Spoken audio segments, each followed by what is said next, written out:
Bonjour à tous, donc dans la vidéo d'aujourd'hui, nous parlerons du diabète gestationnel chez la femme enceinte. Donc avant de commencer, n'hésitez pas à vous abonner déjà à la chaîne. Vous pouvez aussi faire un tour sur notre chaîne, nous proposons beaucoup d'autres vidéos.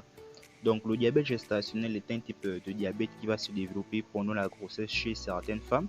Il va se caractériser par une élévation anormale de la glycémie. Donc la glycémie qui est le taux de sucre dans le sang et peut présenter des risques pour la mère et le bébé habituellement. Donc, le diabète gestationnel va survenir généralement au cours du deuxième ou du troisième trimestre de la grossesse. Il se produit lorsque le corps de la femme enceinte ne peut plus produire suffisamment d'insuline ou ne peut pas utiliser efficacement l'insuline produite. Donc, ce qui va entraîner une augmentation de la glycémie. Voyons maintenant les facteurs de risque de cette pathologie. Donc, les facteurs de risque, vous avez déjà l'âge avancé de la mère. Donc, les femmes les plus à risque sont les femmes de plus de 25 ans. Vous avez aussi les antécédents familiaux du diabète de type 2. Vous avez le surpoids ou l'obésité avant la grossesse. Vous avez aussi les antécédents du diabète gestationnel lors d'une précédente grossesse. Donc, vous avez aussi les grossesses multiples, par exemple des jumeaux, des triplés, etc. Donc, parlons des symptômes. Donc, pour le diabète gestationnel, il faut savoir que habituellement, il ne présente aucun symptôme évident. Voilà, donc c'est pourquoi il est essentiel de faire les tests de dépistage pendant la grossesse. Donc les tests qui sont réalisés à l'hôpital lors du deuxième ou du troisième trimestre de la grossesse, c'est HGPO, donc l'hyperglycémie provoquée par voie orale.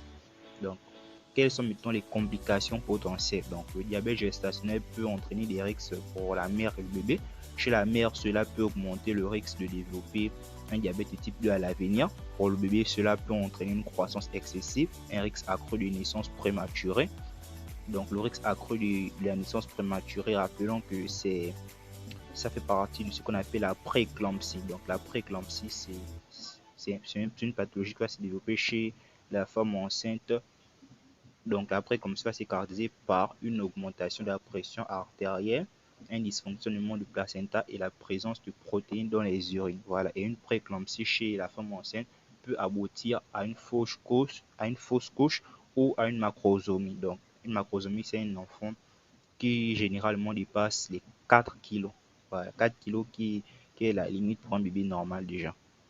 Donc, que peut-on encore dire sur le diabète gestationnel?